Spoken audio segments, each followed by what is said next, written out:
Welcome to the Horror and Gore Horror Movie Podcast, your number one podcast for all things horror, but not funny. I'm your host, Big Goobs, and of course, I'm always joined by my friend and co-host, Dakota. How you doing, my friend? I'm doing good, Goobs. It's been 2 weeks, but it's like after last week where you were doing it, I am so the screen looks weird right now. Hey, Actually, I'm just glad I'm back on this side of the screen, man. I did not prefer that at all. But if you are watching on the YouTubes, we of course have a returning friend and fellow degenerate, Mr. Dylan. How are you, my friend? What's up, Goobs? I'm doing good. What's up, Dakota? I'm What's up? excited. Good. If you are watching us on YouTube, drop a like. Hit that subscribe button if you haven't already. And also, if you're listening to the audio version, drop a like, 5 stars wherever you can. However many stars, give it to us. Also, all of our individual links will be linked down below. Give us a follow. Dylan is making mad moves. I saw earlier Trying. TikTok, Instagram, Dakota. You've been hitting it with the lives and everything. I'm skipping the lives this week. There's been too much stuff with all this, and then I gotta get some content made tomorrow. So if you guys were listening, sorry for no lives this weekend. We'll be back on schedule next weekend, though. Yeah, so follow us all along our individual journeys. But we're just going to jump right into it. What did we watch this week? And as our guest, Dylan, if you'd like to go first, have at it, my friend. Let me open my letterbox. Okay. Oh, god dang, you're like Colby 2.0. Yeah, I just pulled a fucking Colby. No, it's up. I'm good. So I watched Looky Loo Part 1 and Part 2. I watched Infirmary. I watched a movie called Bone Keeper. I'm going to say that Bone Keeper, I didn't know this. I posted it on Instagram. It kind of blew up, and people were telling me it used AI for the monsters, and it does use generative AI. So I'm saying now, I don't support that shit, but watch it if you want to. I'm not going to tell people not to, but just know going in. Yeah. I watched The Eye on the Wall. That one's pretty good. Sci-fi dystopian. It was all right. I liked it. I watched Shin Godzilla finally. That ripped. I don't know if you guys are into Godzilla and stuff. It's so good. And then this is like the week before, like all the UFF stuff. Before that, I watched like 10 to 15 UFF stuff. So Hell yeah. Yeah, pretty busy past few weeks. I'm not gonna lie. Nice. We're going to be jumping into those, of course, a little bit later. Dakota, you want to go? Yeah. So first up, we were talking about last week, Goobs, how you saw Project Hail Mary in IMAX. I got to see it Tuesday, and all I'm going to say is, Rocky hate Mark. I love that movie. Rocky is my favorite. That movie was fucking fantastic. Dylan, have you seen it? I need to see it. Oh, it's so good. I wish you could see it in IMAX. That was one of the best experiences. Like I told Goobs, like I am a champion of like going to see movies in IMAX. And for Goobs seeing that and his first IMAX experience, it was great. He said it was great.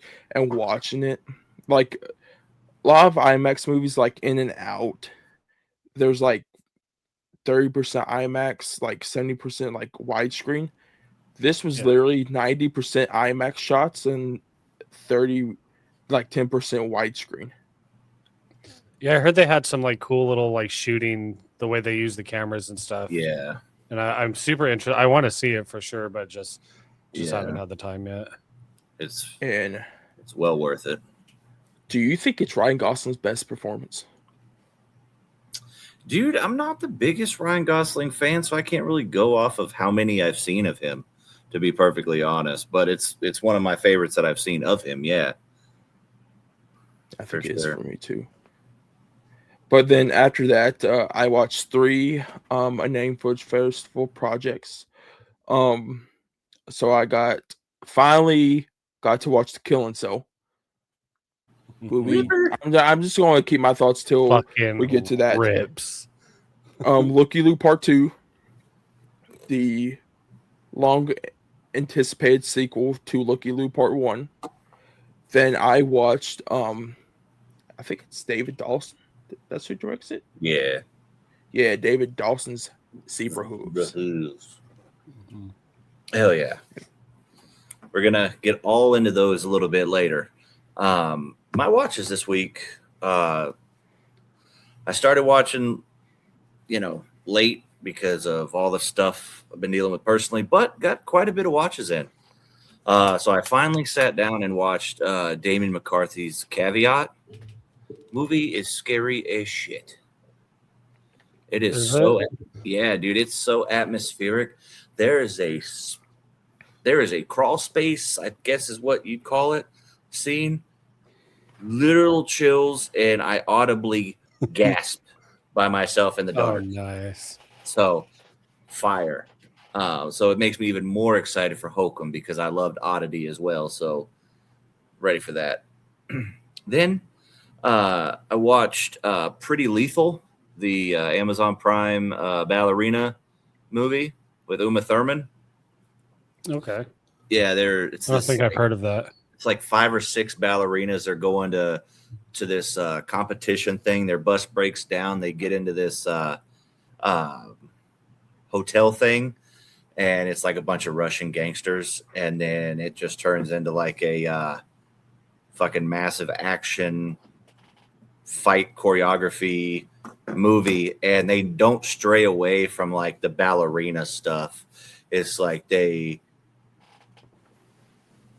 these little ballerinas, but they're using all their ballerina tools to kick the shit out of these people. And it's pretty legit. They're so like it's one- dancing in between kicks and shit like that. Yeah.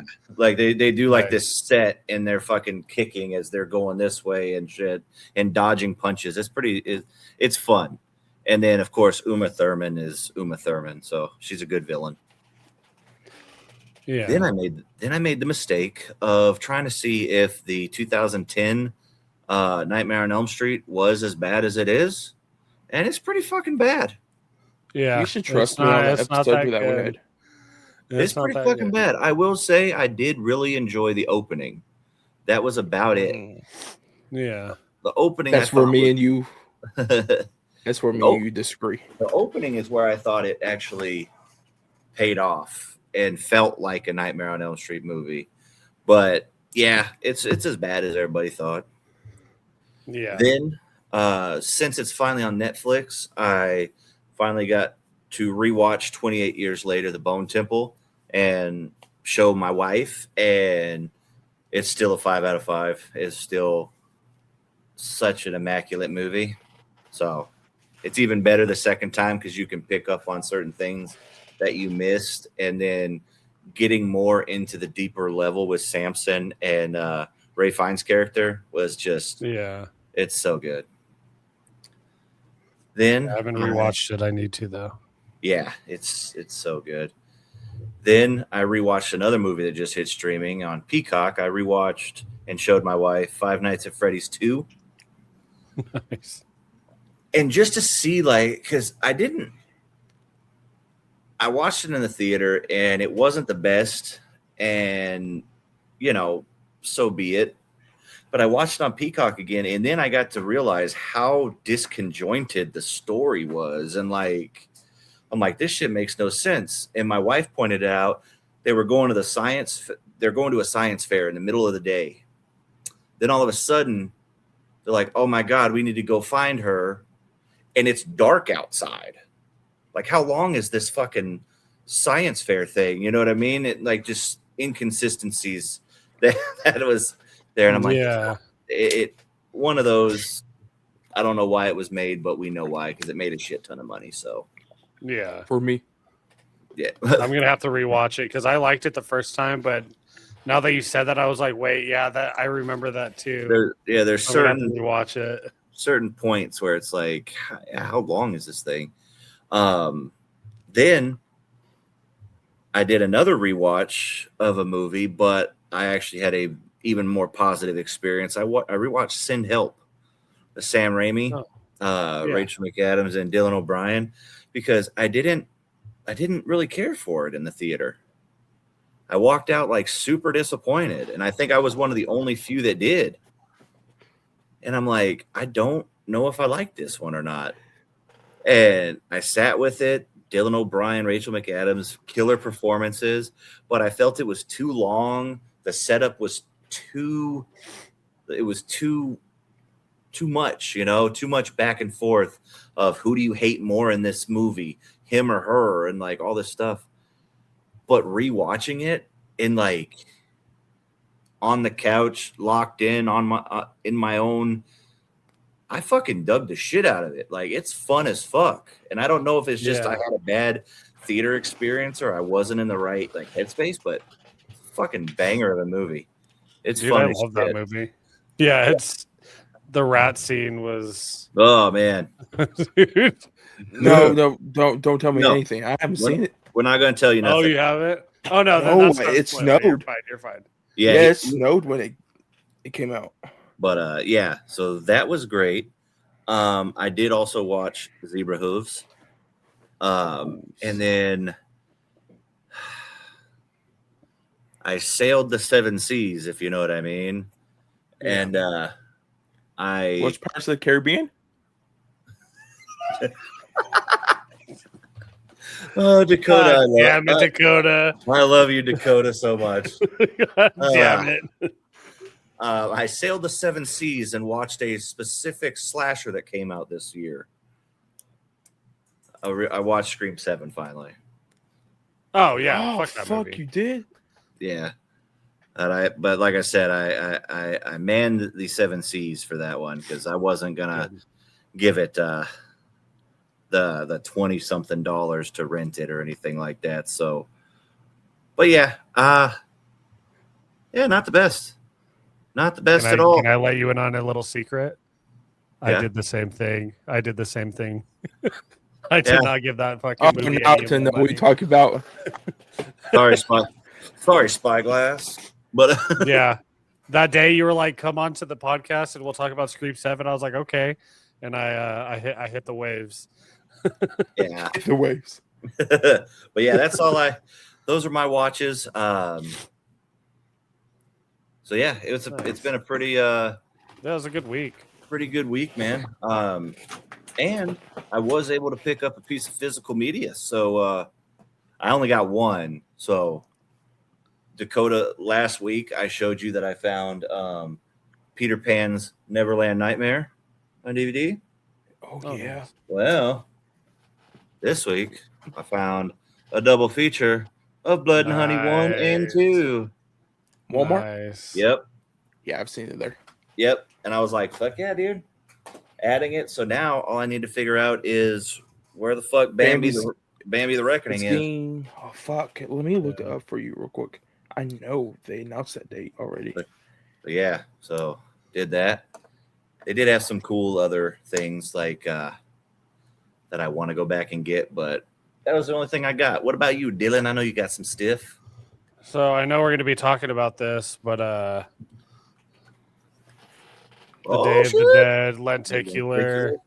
Yeah, I picked this up at the thrift store, and then I got some other stuff too. Like, oh, what happened? Oh, there we go.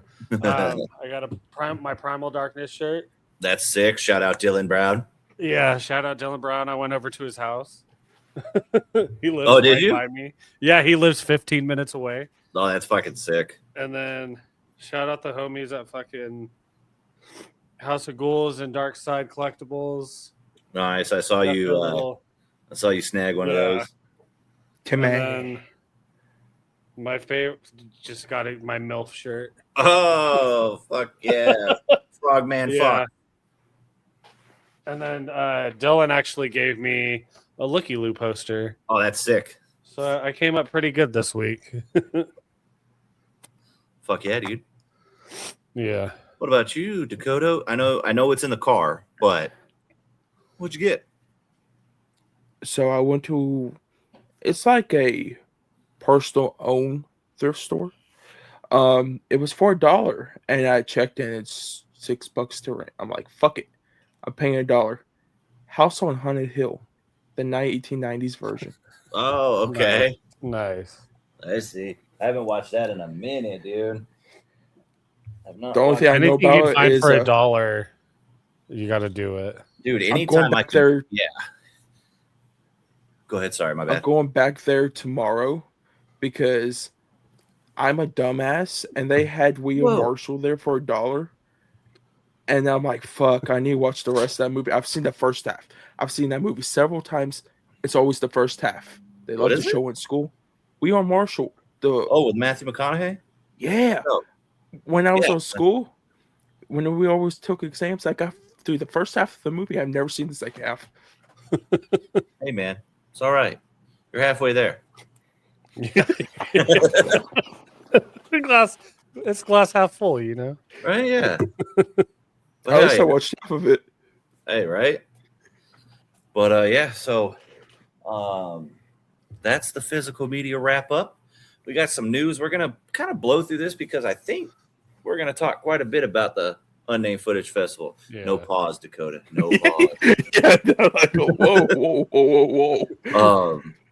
So I'll just jump right in. Catherine Newton and Nick Jonas will be starring in White Elephant, which is directed by Eli Craig, who's the same guy who did Tucker and Dale vs. Evil, Clown in a Cornfield, and I can't remember the other one that he did, but it's another movie that I know. Zombieland. No, Did he do Zombieland? no, he didn't. He was the director. Did No, he wasn't. Yeah. No, he Oh wasn't. shit! No, I'm gonna look this up. Learn something every day. series. But I need to know what White Elephant is about. Cause Zombie Land. It's Ruben. I don't know his last name. It's the TV movie. Wait, what? It's like a series. Not the Oh. what's it called? Twinkies or whatever. oh, not that Woody Harrelson. Oh, are you talking about Z yeah, Nation? yeah. Z Nation. No, it's just called Zombieland. Oh, nice. Yeah, damn, I didn't know about this. But looks like White Elephant is also motherfucker. It's about my phone is like glitching. Follows 8 friends whose annual festival holiday gift exchange spirals into a cutthroat game of Christmas carnage. I'm gonna go ahead and put that in my watch list right there because give me some Christmas horror, man. Yeah, I was just thinking that. Sprinkle some mistletoe on me. Okay, I mean, what? because the next 3 I'm gonna bunch together, Yeah. together. But before that, fun fact: Eli Craig is the son of Sally Fields. Really? Yes. Damn. Well, I can't say I'm surprised because I didn't know that Jack Quaid was fucking Meg Ryan and what's the other guy's name? Dennis Quaid's. Yeah, Dennis Quaid's kid. I didn't Yeah. know I didn't know that was his fucking kid. Yeah, that's why Yeah, they dude. called him a nepo baby a lot. But he could actually act, and like he's a good guy, so he's fine. Yeah, yeah. in my He's opinion. the good kind. Yeah, yeah. Oh, I can't say that. He's one of My the skin good color nepo doesn't allow me to babies. say that. But up next, first up, Silent Night, Deadly Night. It's finally hitting Screenbox on April 28th.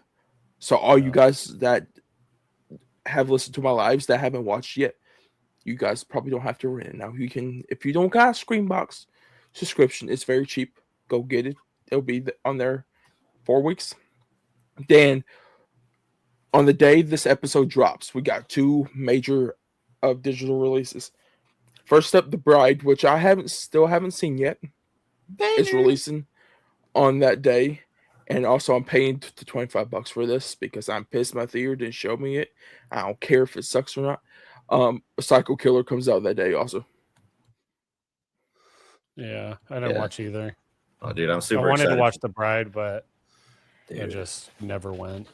man, the only reason I saw it, well, it's not the only reason, but they fucking hit me up and they're like, hey, would you like to go to an early screening of The Bride? And I was like, fuck yeah, I will. Yeah. So that was fucking sick. But the movie's so good. I can't wait to watch it again. You said the 7th, so that's what, Tuesday? Oh shit. Yeah. I know what I'm watching. It's Tuesday, bro. Tuesday, ain't it? It's Tuesday, isn't it? Water. I need a water bottle. I need a water bottle. We're getting canceled in the UK right now. 100%. All of our UK listeners, we apologize. I don't even know what you guys are talking about. Good. Oh shit, Dakota. Plausible deniability for Dakota always. He's so innocent. Shit. But next piece of news, and I don't know why, we're just gonna. But Scream 8 is officially in development, and I think Kevin Williamson. He said he doesn't want to direct it, but I know he's gonna write it, right, with Nev Campbell and them. No, no, they got totally new writers. Don't let me look. Well, hopefully it's better than just a fucking guy from a nut house and a next door neighbor. Just a fucking neighbor and a guy. Spoiler alert, see, now you sorry. understand how fucking stupid it was. I was like, really? Why? Oh, I what feel like they they made why Dakota's looking that up. I feel like that movie was just made to piss people off in every spectrum of fucking horror and fucking morality. Yeah. And I'm just like, made me fucking just not fuck with it even more. Yeah. Okay, they have never wrote a movie before. They have wrote TV shows. Fuck yeah, let's go. Here are these TV shows. Agents of S.H.I.E.L.D. Suits, but Suits is not bad. Fringe. Yeah, that's it. Did you say Fringe? That's one of them. Yeah. Oh, Fringe is a great show. Fantastic show. I love that show. Yeah, so it's two sisters that are writing the script. Nice. That's it so far. Just with the success that Scream 7 had, they made like over 200 million or some shit. Yeah, dude, it was crazy. They're continuing. They're just going to keep putting out slop. Yeah, because this one was what, like 20 million to make, 20 or 30. Yeah. Ooh, let me look that up. Something like that. I want to fact check it. But don't you fact check me? No, to be honest, I think I looked the other day. I'm like, because it made a shit. $45 million. Oh, okay. I was off by also add into the contracts of, like, you got the contracts into that of Natty Campbell and then Courtney Cox and all of them. Yeah, true. But Goobs, to follow up your question on the release date of Bambi, May 5th. Todd, let's go. Physical media, May 5th. Let's go. Because it just hit Peacock like 2 weeks ago or a week ago, something like that. But so up next. Oh wait, sorry. No, you're good. So up next, Silence of the Lambs is returning to theaters for 2 days only for its 35th anniversary. February 20th. Nice. Fuck me. April 26th and April 29th. That's crazy. God damn. Living in the past. Going back in time. Right. Yeah. I haven't seen it on the big screen, but I've seen that movie multiple times, obviously. So that'd be pretty cool. Never seen it. Yeah, I think me and my wife are definitely going to go. She loves those movies. I mean, I do too, but when she's like on it, she's like, no, we're going. Yeah. No, I don't have to. Looks like the horror section's new upcoming project, Ice Cream. Wait, yeah. No. Am I talking about the right thing? It's Ice Cream Man. I forgot, but man. Fuck. Okay, I was like, what? Yeah. Ice Cream Man got a new poster. The poster looks pretty sick. It's just like the back of an ice cream truck, but it looks pretty dope. I don't remember the release date off the top of my head, but August 7th. August 7th is what we're looking at. So I'm excited. I know it has nothing to do, right, with the Clint Howard one. So this is just a straight up Eli Roth brain movie, right? And if it's true, it's supposed to be on 2,000 screens. Nice. Jesus. That's what I fucking love about him doing this horror section, man. Getting these movies into the fucking theater. Yeah. And I think also Nas is producing. Oh yeah. Now. Yep. The rapper Nas. I remember seeing Chuck's video and I was like, no fucking shot. We got a Eli Roth Nazir Jones collab on a movie before GTA 6. What the fuck? And I think Snoop Dogg's going to do the music also for the movie. Oh yeah. Well, he's already tight with Eli Roth because they're making the "Don't Go in That House, Bitch." I can't wait for that. The trailer looks so fun. Fuck yeah. It's so funny. Next, I'm actually excited for this. I don't know about Goobs because Goobs is kind of a hater of this director.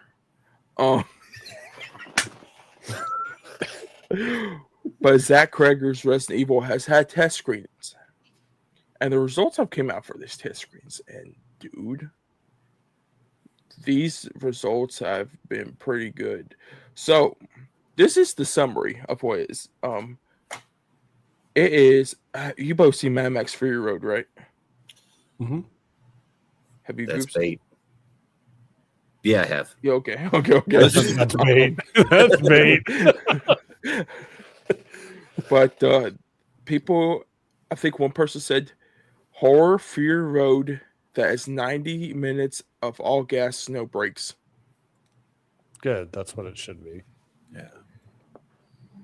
But can we get a story that he doesn't say, I like when the audience just makes up their own fucking conclusion? Can you give us something that's cohesive, please? Sorry, I'll stop.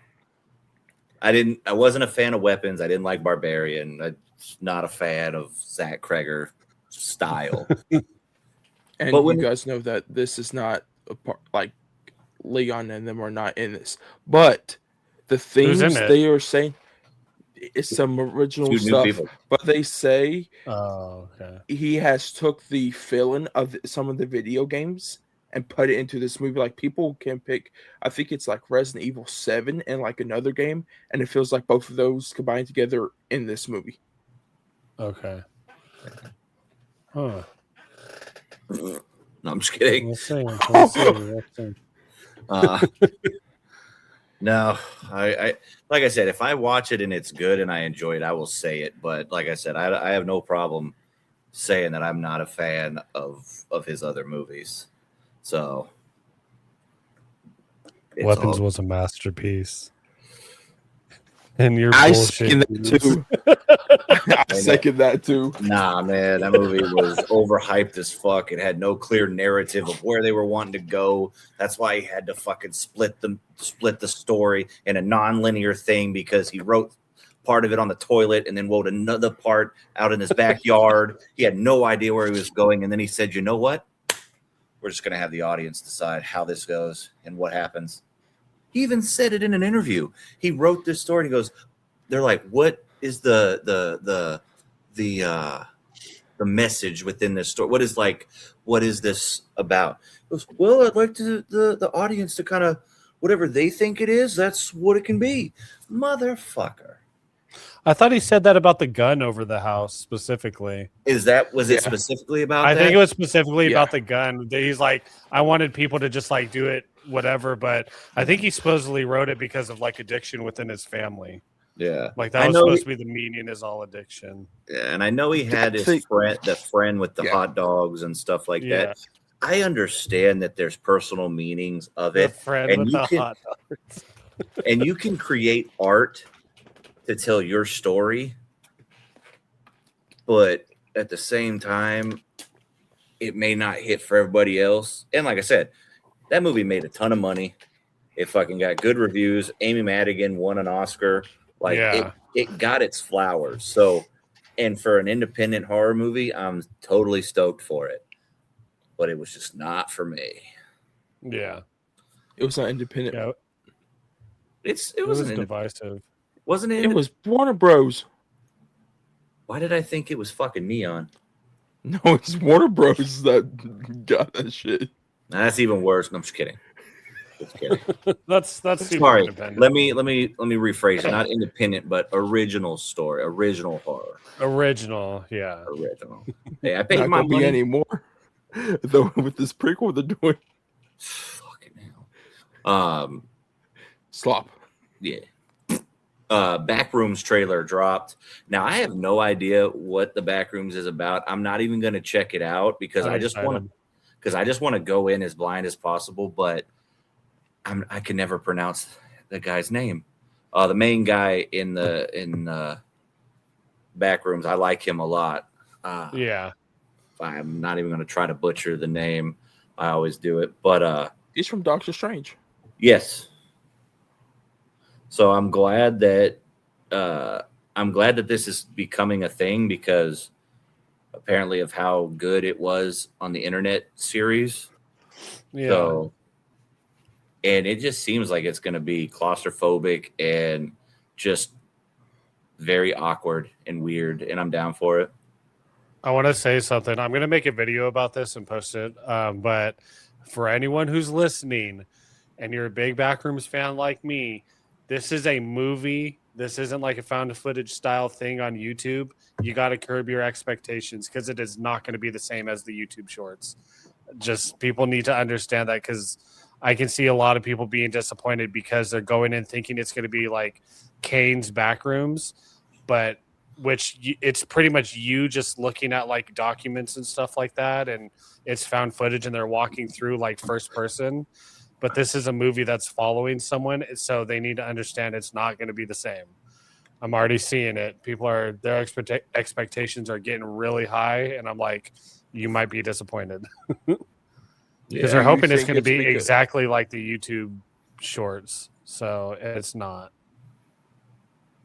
Do you think it's because Kane is still attached to direct it? I think they're excited for Kane, but I don't think people realize how many fucking big producers are on this too. Osgood Perkins, James Wan, like he has firepower behind him. It's not just going to be his movie. I'm sorry, it's not. There ain't no way. But I'm still excited. Going on Goop's least favorite list now because of Osgood Perkins' mention. What a shame. I had high hopes. What a shame. There's like 11 producers, and they're all like pretty high profile producers. And I'm just like, I think that could be a bad thing. Yeah. Too many cooks. It's going to be a lot of too many cooks in the kitchen, man. Like, yeah. Especially with James Wan and Osgood Perkins. I like him. I mean, Osgood Perkins is not one of my favorites, but I love Wan James. is okay. I love James Wan, but yeah, Osgood Perkins has burned me too many times. No, God, I want to know. I'm a hater today, I guess, man. You just got your haterade. But I want to know, how did Neon let Osgood Perkins produce an A24 film? I don't think they're exclusive. I don't think they're exclusive. Yeah, they might not be exclusive. They might just work together. Yeah. No, to be honest, the trailer pops up. And you know how like YouTube has the collab button now? It said Blumhouse. I'm like, I don't see Blumhouse anywhere near this. And it's because, like you said, James Wan. It's because they have merged Atomic Monster and Blumhouse. I'm like, oh shit, didn't even know that. Yeah. But up next, we got a lot of physical media. I will go through it real quick. Scream 4, 4K, regular 4K, Steelbook, VHS release, June 9th. Steelbook, VHS through Lionsgate Limited. Then the week after that, on June 16th, we're getting Scream 7 on 4K, which I am going to get that. I'm a completionist, so I got to complete my franchise with that. You don't have to. You don't have to do that. I got you don't have to complete it. Then on May 19th, which is pretty quick for this, I think it's because of the box office too. The Bride is getting its 4K release. Okay, real quick. I'm just going to do a quick little call me whatever. But the reason why I say that most people didn't see The Bride is, one, they saw the trailer. And how the trailer perceived this character was, I mean, the movie's a lot about women empowerment, finding yourself, being your own woman, power against the patriarchy, like all that stuff. Once those first initial reviews came in, all the fucking, let's be honest, all the bros were like, nah, fuck that, dude. Fuck that. All the fucking, all the chuds were like, no, we're not going to do this. You know, and also with it being Maggie Gyllenhaal, you know, you call me woke all you want, but I mean, let's be honest, a lot of female filmmakers in general don't get the respect they deserve with their name on the poster. You know what I mean? Like, look at Nia DaCosta's 28 years later. Bone Temple just this year. Same thing. Maggie Gyllenhaal. Shit. There were people going after Chloe Zhao for Hamnet because they called it emotionally manipulated and all, of a movie and stuff. And it's like, it's a story about fucking William Shakespeare's most tragic story. Of course it's going to be emotional. But, you know, whenever you get those things. So if you haven't seen The Bride, give it a shot because it is fucking legit. Christian Bale, Jesse Buckley, legit. It's fucking great. After Hamnet, I was like, dude, Jesse Buckley's solid. Dude, and this one is like total opposite of what Agnes was. This one is totally just like chaotic and like. Did you ever watch Yorgos Lanthimos' Poor Things? No, I'm not sure. I don't think so. Okay. It's basically a Frankenstein story, but Emma Stone plays the monster, and she's got a child's brain, and she's going up through the world, finding her own self as a child, and she finds all these different things. It's kind of like it. And how she speaks is kind of the same. It feels kind of that same type of thing where it's so chaotic. She technically has a voice in her head telling her to be your own person, but then she goes and kind of remembers who she was before she died. I don't want to spoil anything, but the fucking performance of Jesse Buckley is masterful. Yeah. In this, people were hating on The Bride. Like in the comments, they're like, "Oh, it's a musical," even though there's like no musical elements. They just like danced in one scene or something. Yeah, there's like one that. dance number, which and people are like, "Oh, I'm not going because of that." And people are like, "These people are lying to you, and you're not going because you're believing a lie." And like you guys are kind of dumb. And that fucking scene ties in young Frankenstein. Yeah, I don't know if that's a spoiler or not. My bad, but it ties in other stories from this fucking like franchise or whatever you want to call it. But yeah, my bad. I love The Bride, so I have young Frankenstein right back there. I got two things about that.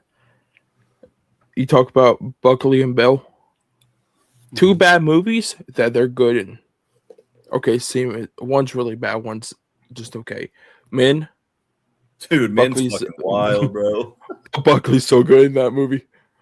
Thor: Love and Thunder, Christian Bale is the only good thing out of that whole entire movie. Dude, they wasted him as Gore the God Butcher. Next piece of news. We got some steelbooks. Shop Factory has a whole bunch of steelbooks releasing on June 23rd. Let me run through these things real quick. Slither, the James Gunn movie. Bubba Hotep. Nice. Perfect Blue. Ooh. And then on the same day, it's not a steelbook, but it's the regular release for George A. Romero's Days of the Dead. Nice. The 4K. Yep. Nice. They're also coming out with a Prince of Darkness steelbook on April 21st. Ooh. Which Prince of Darkness is one of my favorite John Carpenter films. I still haven't seen that one. I hear a lot about it. I haven't seen Prince of Darkness either. I need to watch that one too. I fall asleep to John Carpenter movies because the score and the sound is just so. It makes me like go to sleep, not because it's bad, but because it just. Okay, you gonna give me it at first. I'm like, oh wow, Halloween and the Mouth of Madness, the thing. No, dude, I fall asleep to In the Mouth of Madness all the time because it sounds so good. Speaking of the Thing and John Carpenter, not that it pertains to you guys technically, because Harkins Theater out here, at the end of April for like 4 days or something like that, they're having a 35 millimeter showing of John Carpenter's The Thing, and the tickets are commemorative tickets for when you buy it. So I am gonna have to fucking, even if I can't go see the movie, I'm gonna go buy a ticket so I can have At least buy a ticket. at least buy the ticket. But I would love to see more of these movies on the big screen on 35 mil or those ones. So, but yeah. And it just popped in my head when you said John Carpenter. So, but yeah, that's all the news we got for this week. Now, we're going to jump into our main topic, which is coverage of the Unnamed Footage Festival, number 9. Can I say something real quick? If you guys are wondering about the April release episode with Ray, we had to reschedule it. It's still coming. So it's going to be coming in about a week or two. So still be lookout for that episode. Yeah. And we'll cover all the April releases going forward and probably cover some that have already released. So, but so what Unnamed Footage Festival is, it is a film festival that goes usually in March in San Francisco, California. And it is all things found footage. They have short films, they have feature-length films, they have world premieres. They fucking have it all in the world of found footage. Dakota and myself covered it last year, which was a fantastic time. Got to see films like Dream Eater, Dorothy Bell. Why can't I think of the remaining name of it? What happened to Dorothy Bell?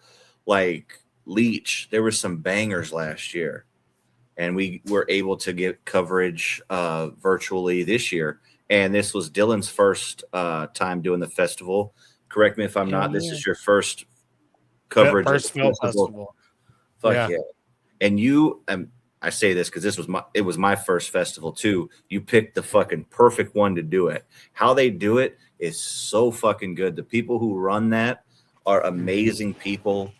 They're kind. They love film in general, just like us, like everything. So they were awesome. I really liked them all. It's so easy to get a film from them, like everything.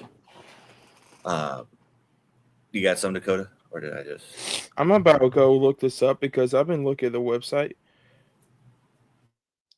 If they're listening to this, please DM me or any of us. And I want to know, are you guys actually going to be putting your t-shirts on the website? Because I really want one of those t-shirts this year. I believe they do a merch shop, but I could be totally wrong. Because I've been refreshing it all the time, and it just hasn't popped up yet. They should be. But who knows? They might do it for their virtual one. I might hit them up and see if they're going to do a sell line of those shirts, because I like the last year's shirts, but this year's shirts are so much better. Yeah. I want to get the Yuffie plushie. The little plushie, dude. Yeah, that's sick. Yeah, dude. But when it comes to this film festival, they're fucking great. They're easy to work with. They love. How do I say it? Because I've only done a few film festivals. They love the people who are covering the festival. Like, they love us doing what we're doing. You know what I mean? They encourage collaborations. They encourage you to go outside of your comfort zone and to just go all in, which I love. So one of these days, and I'm fucking thinking about next year, I'm gonna make my way up there somehow. I'm going next year for sure.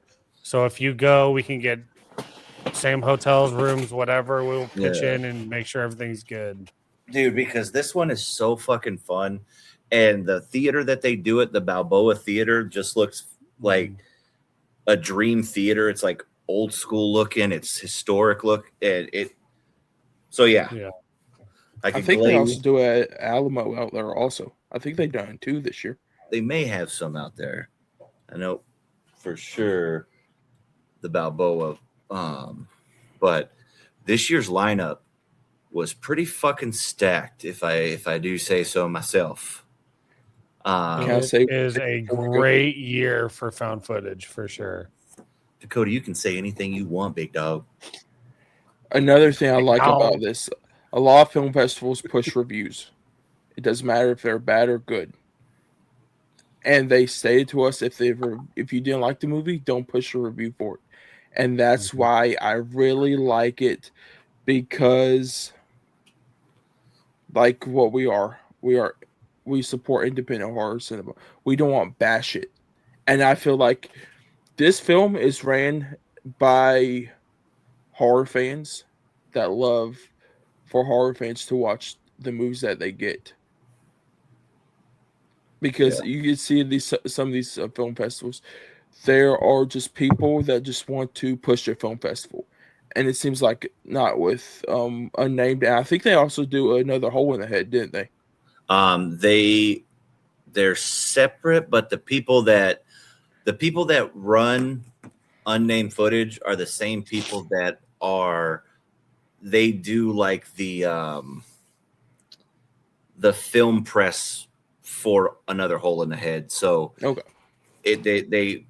It's not their festival, but they work for their festival, if that makes sense. Okay. And it's in San Francisco too. But yeah. And like Dylan and Goobs was saying, that there's a lot of feature films at this film festival and a lot of short films. I think you guys probably have a couple of short films, but I don't have any. But there was 20 feature films for the virtual that we watched. I think might be 21. I think somehow some of the people got one. I know Dylan watched it. I don't know how you guys got it. I would definitely probably have to ask you after we get off so I could try to get that movie. But me and Goose and Dylan have already talked about it. We're going to run through them alphabetical order, say if we have watched them or not, say our thoughts on it, if we will recommend them to you guys or not, and then we will go on. But if we haven't seen them, we could say if we won't watch them or not. Does it sound good with you guys? Yeah. That sounds good.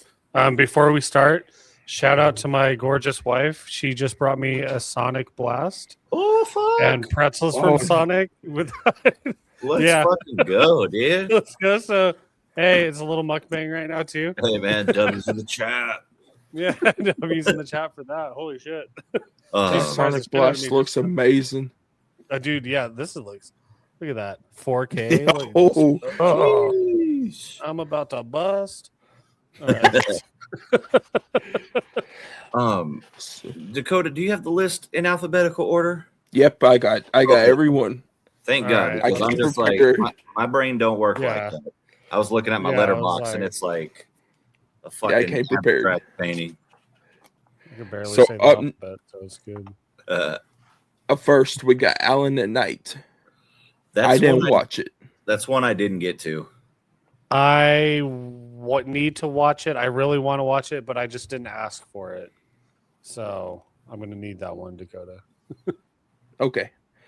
So I didn't see it, but if you guys are wondering, I do have all of these movies. Like, I asked for all of them except one, which Dylan watched it, and if we will get to that one, which is the next one that we're about to talk about, but I definitely want to see this one. This was one of, I think it's my top 7 most anticipated, because this has a feeling, the feeling of what Dream Eater was for some reason for me. Mm-hmm. Like the whole entire film of what that movie is, it feels like this. Yeah. But, I heard people that watched it enjoyed it. I liked the poster where he's just like in his underwear. So I was like, you know what? Hell yeah. Fuck yeah, dude. Let's see the consensus. Yeah. 4-star and 3.5 from my friends, which I am not going to say any of the names to keep it very secret with our friends. But yes, the consensus, like Goop said, is that they really enjoyed it. But up next, we got a movie that me and Goops are never going to watch. Nah. And that is American Guinea Pig, The Slaughter of the Swine. So Dylan, how do you feel about this one? Okay. To start, I love extreme horror. It's gross. It's amazing what people can do with special effects. This one did not disappoint. I'm not going to spoil anything, but if you go on my TikTok and you look at my review, do not eat during, before, or after for at least an hour. It is gross. It is bloody. It's awesome. There's, out of all of them that I've seen, and I've seen quite a few of the guinea pig and American guinea pig, it has the best story, which isn't saying much, and like the best acting, which isn't saying much, but it's just fun. They're so fun. They're so gross. I loved it.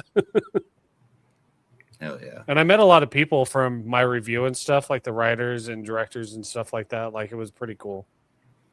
Yeah, I think it's the funniest thing that the people that fucking write these disgusting, horrible, deplorable stories are the nicest fucking people. Like, yeah, Sam Hell, he was just tagging people in my chat and stuff. I was like, hell yeah, dude. yeah, and like, just like the Frank authors. Yeah, Fred. Is it Frank or Fred? Fred. It's Fred. Dude, I watched the first 2 August Undergrounds and I fucking regret it. I was like, Yeah, God Fred damn Vogel.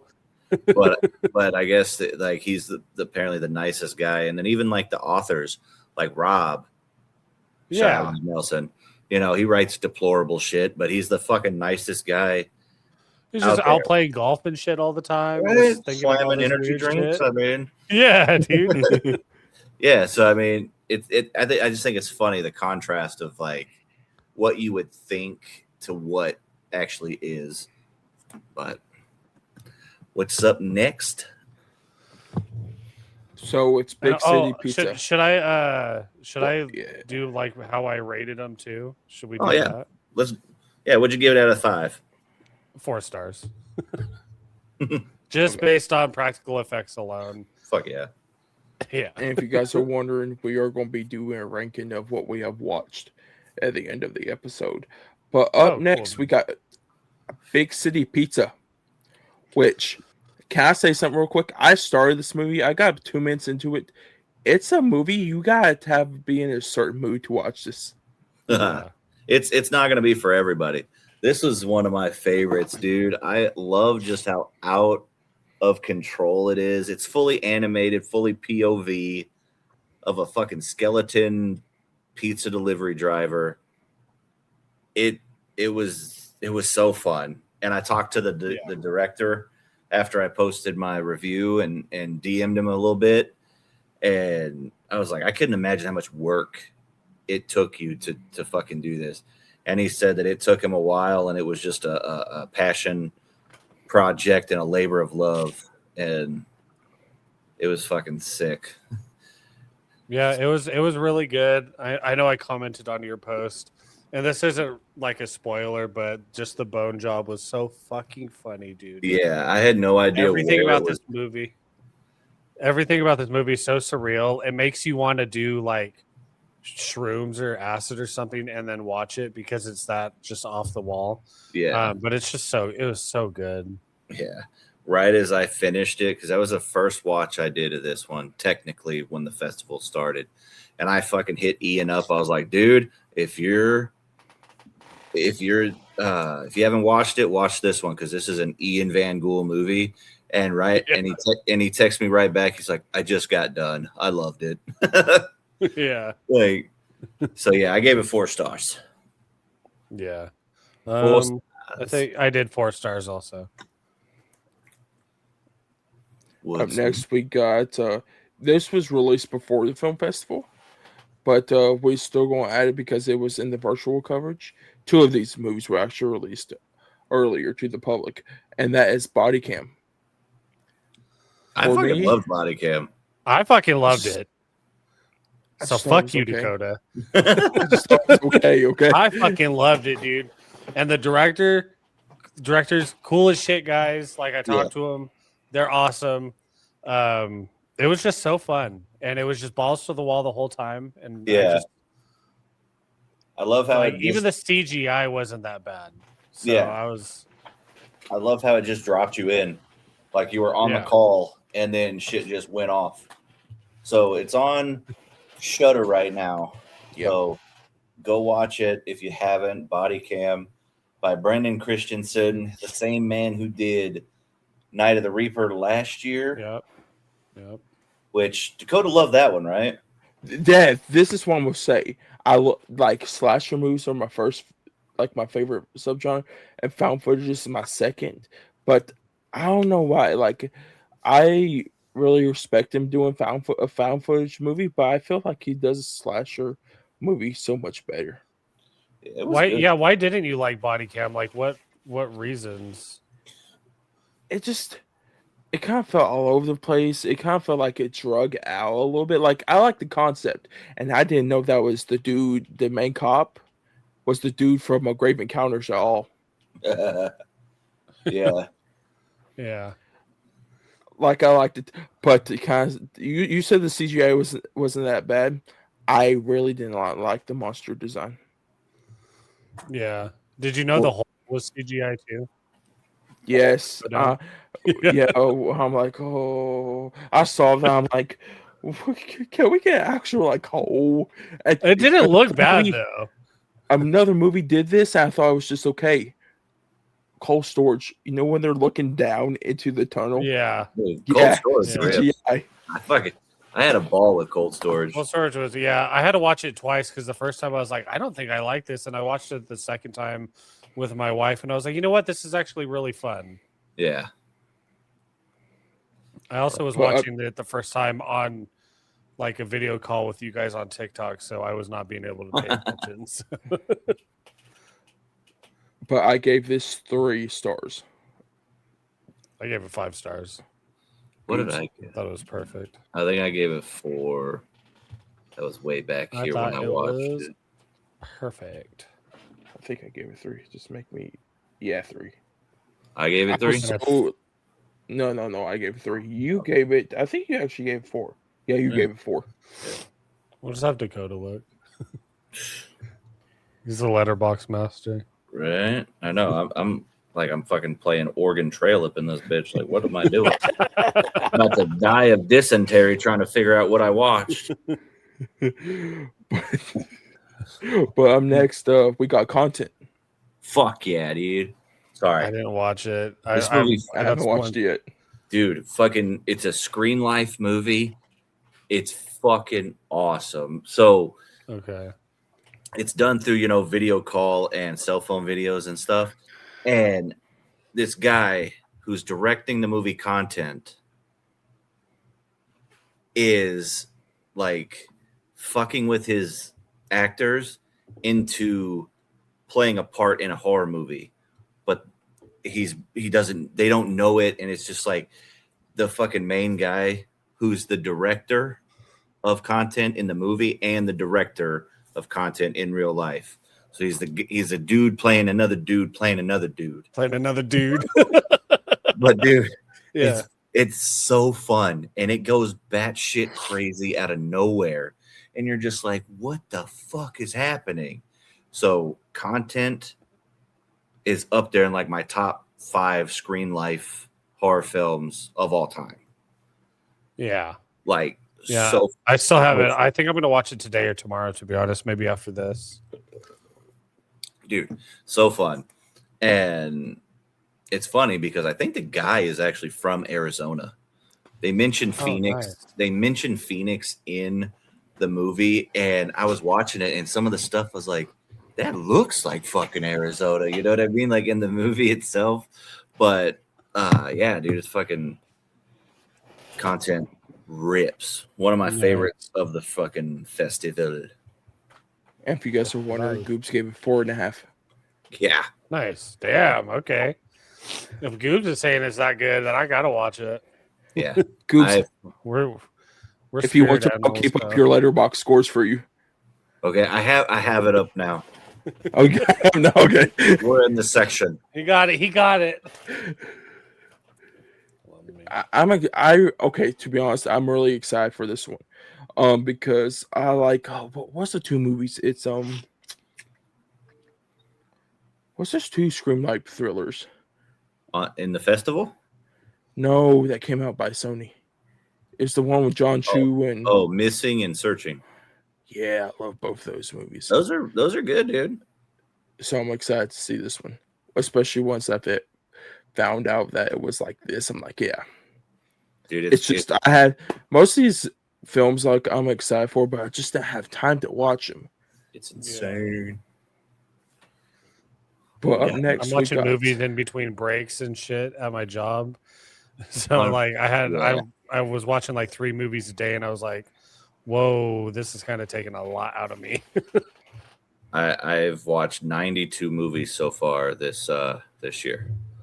I got How do you check that? 41, I think. Yeah, no, I got 40. I'm a little bit slacking, but still. Where But can you check next, that to, like, see the total? If you go on your profile and you scroll down, it'll be diary. in your diary. Oh, I've watched 80 this year so far. And that's not I am including. slacking. And that's not including the fucking like 6 times I've watched Ratatouille with my daughter. Dude, So, you know, my wife's never seen Ratatouille, and she's like, I don't want to watch it. I'm like, dude, you're fucking weird. That's such a good movie. I know. Everyone has the same reaction. They're like speechless. shame. I know. You got to clip this for me so I can send it to her. Fucking love Ratatouille. What we got next, man? Up next, we got a Devil's Teardrop. This was solid. I really liked it. It reminded me of The Ruins. The CGI was a little bad. It did get a little wonky. That dog thing. If they did, that dog thing in the beginning, I was like, oh, that's scary as shit. But I wish they had the practical effects with it. Yeah. And then the end, which I don't want to spoil it, but got a little it was like a little hokey. But I had a lot of fun with it. Yeah, I like the setting of like the jungle. I like how it went more under the it was a Peruvian folk horror. So it was a different it's not like your British folk horror, Irish folk horror. This is like your Latin American folk horror. That's not, your chupacabras or your other. This is from a region that I haven't watched a movie that dealt with Peru's fucking folk horror. You know what I mean? So I liked it. Yeah. I gave it 3.5, awesome. Mostly because of the CGI. That was pretty much, Yeah. I gave it a 4 just because I like the story and like the overall aesthetic of it. Being like it as soon as it started, I was like, this feels like The Ruins. And I was like, I really like that. Yeah. And then it just started going nuts, and I was like, okay, this is cool. Yeah. So up next, we got Distort 2, The Dead Among the Trees. So my dumbass started watching that movie, and I'm like, wait a second. I haven't even fucking seen the first one. Because I accidentally, I requested, it's funny, I sent an email, I requested a movie, but they sent that one instead of it. And I was like, oh, dang. Well, I was like, fuck it. I'll watch it anyway. And I was like, wait a second. Distort is on fucking Found TV. So I went back to the first one and started it, but never finished it. So I haven't seen that one yet, but I did the same thing. I was like, oh, I put it in, and I didn't notice the 2. And I put it in, and it they sent it to me, and I was like, "Oh, this is part 2." Shit, man. Yeah, I watched the first one.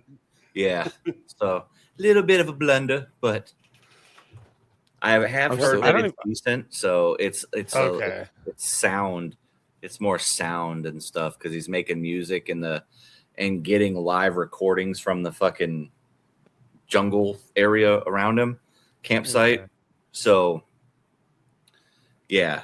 It's supposedly more of a sound-driven one, so I'll have to go back and check it out. Yeah, I'll definitely want to see that. Yeah, me too. Then up next, we got Don't Look in the Dark. This one tore me. Dude. This one tore me. This one was so experimental, and they stuck to their fucking guns with what they were going to do with this movie. And I sat there for so long after watching it going, Did I What the like fuck? it? Did I, it creeped me out. There were some creepy moments, but then I felt like the character, because basically you're just watching this cell phone kind of go in and out of service and in and out of black video to them just walking in the woods and like a butt dial. Yeah. Yeah. And dude, I'm telling you, when stuff would happen, I'd be like, oh shit, what's happening? But then their fucking bickering back and forth got a little too much for me at times. Yeah. Like the characters, and I'm just like, I'm trying to look and see what may or may not be there, but I can't fucking pay attention because you're screaming for the fucking, I can't remember the lady's name in the movie, but like he's screaming it over and over and over, and I'm like, you are doing Maya. He's like, Maya. yeah, like Maya. so much, and I'm just like, brother. Yeah. But I respect the fuck out of them for sticking to their guns and doing this style of movie. You know what I mean? Yeah. So I watched this one too. Most experimental horror movie I have ever fucking seen. Like, I don't know. Did you see all the stuff moving in the black screens? Yeah. Crazy. Fucking wild. But when they started, it was like the third act or something. They started screaming like, Maya's actor's name is Rebby. Her voice gave me such anxiety that I was like, holy shit, it feels like my wife was out there. Yeah. And it freaked me the fuck out. So I think I gave it like 3.5 or 4 stars, but I was just like, this is so cool, but I am so afraid the general public is just gonna hate it. I don't think they're gonna tear it the fuck apart. This is gonna be a found footage like person. I gave it a 3 just because it's so experimental, and I'm gonna have to go back and rewatch it again just to kind of soak it all in. But it's one of those where, I think the masses are gonna shit all over it, which sucks because they're not gonna understand like the vision behind it. Which I think if you are a found footage fan, an avid found footage fan, you're gonna understand kind of what they were going for and everything like that. But regular audiences, I don't think so. Yeah. And the director is such a nice guy. He's so cool. He just wants to support like us making the videos and stuff like that. Like, he's just such a nice guy. Yeah. And I respect the hell out of him for this movie. Yeah. Then I haven't seen this. I really want to. It's one of my most anticipated. Like, really, Chuck's video is the reason this was put on my radar. Like, when he got to see it earlier before all of us. Mm-hmm. And I'm like, okay. Because if I trust Chuck with a review, then I'm going to definitely watch it. But up next, I heard this one's not that great. And I have a problem with this before I say the title. I don't think a found footage movie needs to be an hour and 48 minutes. And that's Florida Man. I didn't Florida watch Man? it. Florida Man. Oh, Florida Man? No, I didn't. Those ones came at like the end of the festival, and I was already like fried because I had watched like 9 of these, just so much back to back, and then getting ready for the stuff. Personally, I was just like, I'm fried. I can't do it. Yeah. Because the thing is, with a lot of found footage, it's slow. It's a slow burn. A lot of found footage is. I don't need a found footage movie, not to like shit on the movie or anything. Body cam isn't a slow burn. Yeah, that jumps you right in there, bro. That shit, you were right in that shit the whole time. I'm gonna give you shit every time now. But not to like this like show on the movie or anything, but like most of these movies like was like 80 minutes to like 60 minutes. I don't think a movie needs to be an hour 8 minutes long for found footage. Dude, for found footage, it's definitely rough. The sweet spot, I think, for a found footage is like that hour 15 to hour 30. I was thinking the same thing. Like, hour and 20 minutes is solid for me. Yeah, for found footage, it's like the perfect amount of time. And but the only thing is, because I'm gonna watch this movie does the runtime credit to how much the movie tells and shows, though. That's the only thing, though, with how long this movie is. Yeah. What we got? But Ben, Yeah, I heard the director and stuff is like really cool though. So shout out to him. Shout out. Shout up out. next, I didn't watch this one yet because I still need to watch the first movie, but I know you two are going to love this. Talk about this movie next, and that is Frogman Returns. Let's fucking go. I'm a goddamn MILF. MILF Man, motherfucker. hello, Frogman. Let's go. Oh my Dude. god, dude. That movie is so fucking fun, and I want to talk about it in depth because I didn't know. Dude, it took me so long to do my review because I had no idea how to fucking talk about this movie without like spoiling anything. I had to spoil a little bit, like, because there's so much that went into it. I was like, I had to make the Froggy verse, and I had to talk about the cryptids a little bit because they're just in there, that immediately in there. Yeah, I've phrased it like you get more cryptids, you get sci-fi, you get more stuff, but I don't know. That's all I'm gonna tell you, type shit. Yeah, the end, like the ending. Yeah, it's so hard to talk about it, but the ending was so silly to me when he had like the suit on and stuff. I was like, dude, this is like old school, like Stargate or something like that. It's so fun, so fun. Dude, it's an absolute fucking blast. Yeah. I'm just going to ask a question. Does it set up for a third movie? Oh, it sets up for like a Marvel Cinematic Universe. Yeah, Okay. Like, You're yeah, gonna- it's So Anthony Cousins is ready and busy. You're gonna be Yeah, getting a lot of the amphibious daddy for sure. yeah. Okay. Be eaten. Do you guys know who Neil is in the movie? Or That not? fucking Carson. Yeah, Yeah, Yes, Neil. it's That was Carson. Carson. Carson from Killing Which we will talk about his movie later. Fuck. I've Yeah, been talking we to will talk Carson. about We his just go movie back and later. forth. Yeah, he's chill Yeah. as fuck. But up next, we got group. Oh no! First of all, what's your guys' ratings for Frogman? Shit, I 5 think star. 4.5. Immediate. Mine was immediate 5 star. As soon as I saw the first cryptid, I was like, It's like, "Let's fuck. go! That's my hometown, bitch." Yeah, 4.5. I was just Yeah, it's so good. Yeah. Up next, it looks like Goobs only watched this one. Group chat. Group chat? What, English? Yeah, I'm trying to mix group chat and groups together. Groups tubes. God damn it! So it's another Screen Life, and I love the premise. They're playing D&D over a Screen Life call. You know what I mean? They're in different places, but the main guy who's like the dungeon master or whatever was borderline insufferable in this movie. Because long story short, there's a group of 4 friends. They have a campaign going on. The dungeon master takes a break because of a family thing. He comes back and they go to play this next chapter, and it's from necromancer thing. But what he didn't know is that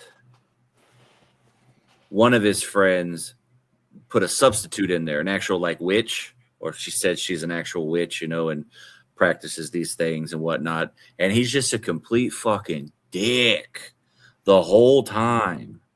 And I'm like, I don't understand the character development through this. I don't understand it. I don't know why.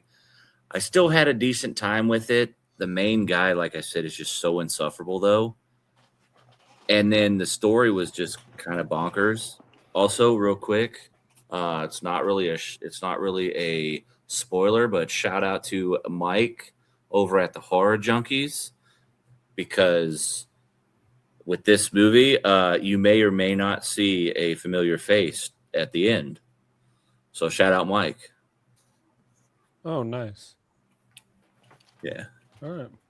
But Yeah, I know Dan, the writer director, cool ass dude, but I didn't watch this one yet. I Dude, just haven't had the time. and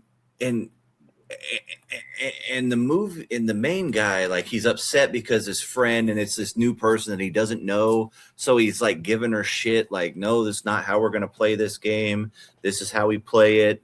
And she's like, well, you're using real life magic stuff in this, and I don't think that we should be doing that in a game. And he's like, you don't fucking know how we, and like, just a dick. And I'm just like, why? But yeah, you know.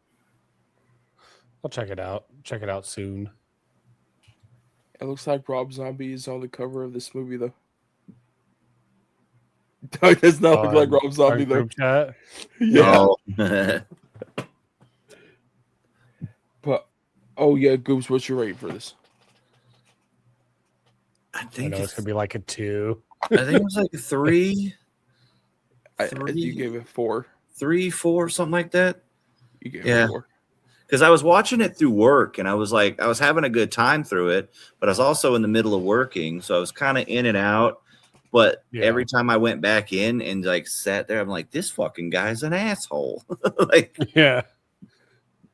but yeah, Fuck this dude.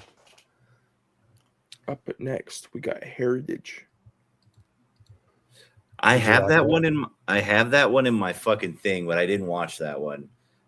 So I watched it. I liked it. It did fall into the common like found footage trope where it's like how found footage is like nothing happens and then everything happens at the end within like 10 minutes. Yeah, But it did have a creepy buildup and stuff, and it was a lot of cool lore and stuff like that. It's just I wish more happened during like the first like 30 minutes because it was just a lot of like building the characters out and stuff, which I did like them towards the end. I was like on their side. It did have a crazy scene that I don't want to spoil, but I'm gonna say if you're a parent, maybe don't watch this one. oh shit, it was pretty messed up. damn. Me and I forget his name, horribly opinionated. Every time we talk about it, we're just like, dude, this scene, and we send gifs back and forth. Oh, But yeah, it was okay. I think it gave it like a 3. It wasn't the craziest, but it was nice, and it was the first some like an Italian. Let me look it up real quick. It was like the first movie out of that region in Italy or something like that. Okay. Yeah. nice. For horror, just like a movie, period. Like for like a horror movie. But I can't remember what like the region's called. So I'm failing on that. I'll look it up and just yell it out later. Do it. Dylan, what was your rating for this? I think it was a 3. 3.5. Let me fucking find it. Yeah, 3.5. Okay. Corsica, France. Okay, there we go. Like the first Corsican horror movie out of that region, which is cool. Yeah. Good for them. Heck yeah. Nice. Hey, Then up next, we're going to talk about, I think it was my most anticipated movie or my second most anticipated. The next two is definitely 1 and 2 for me for most anticipated of the film festival. And we're going to talk about The Killing Cell. Oh, let's fucking go, dude. Yeah. Dude, shout out to Carson again, because holy fuck, he made a like how Dream Eater was last year's movie. I think The Killing Cell is this year's movie, but it will not be shown in theaters because it's too fucking crazy. Yeah, and James Bassey is his co-director as well. I've spoken to him a few times, but Carson I've spoke to quite a bit. Yeah. They're both legit. They're both. This movie takes you back into like early fucking 2000s found footage, internet videos and shit. Like, I shouldn't be watching these videos. It's dirty. It's sweaty. Like, yeah. I watched this one. I didn't watch it for this festival. I rewatched it, I should say, for this festival. But I had watched this back before Christmas last year because they were playing at another Hole in the Head. And right as I fucking watched this, I was like, holy shit. and I had people asking like other creators like DMing me, where did you get this one? Who do I talk to get this one? And like the news just shot, and then I told Dakota, I fucking told Chuck, I was just like, yo, keep this one on your fucking radar, like ASAP. And yeah, this one is a 5 out of 5 for me. It's straight up. Yeah. Dude, Dakota, finally. What do you got? What do you got? Yeah, what do you got? Tell us, Dakota. This movie fucking rips. It's a banger. To be honest, this could be my favorite found footage movie of all time. I feel that. To be honest, there's so much. Like of course, I was born in '99, but to grow up like very young in the 2000s, I always want to be like a young adult, like teenager. To see teenagers walk around like in the store and everything, feels like that. I don't know if it's Carson, like if it's actually Carson playing himself as Zach, or if it's just Zach, because he reminds me of one of my friends like that live in my hometown so freaking much. So I connected to his character so well. All of them, dude. All of them. The girl who looked like the older guy. You had the just asshole friend and you always have that asshole friend. Carson's character is that, yeah, dude. It just felt like just a bunch of friends actually making movies, and then some bad shit happens. Yeah, and I love how, because I thought, oh, by the synopsis, you're just like, oh, this is another abandoned, haunted asylum, whatever. Yeah. And then all of a sudden, just a quarter, like halfway through, just a fucking curveball, and it goes into this totally different genre of found footage, and my jaw dropped, and I was like, "You got to be shitting me!" There were multiple points in that movie where you're like, "It can't get much worse. It can't get much worse," and it gets so much fucking worse. Yeah, in the best possible way. Dude. Yeah, so fucking, holy fuck.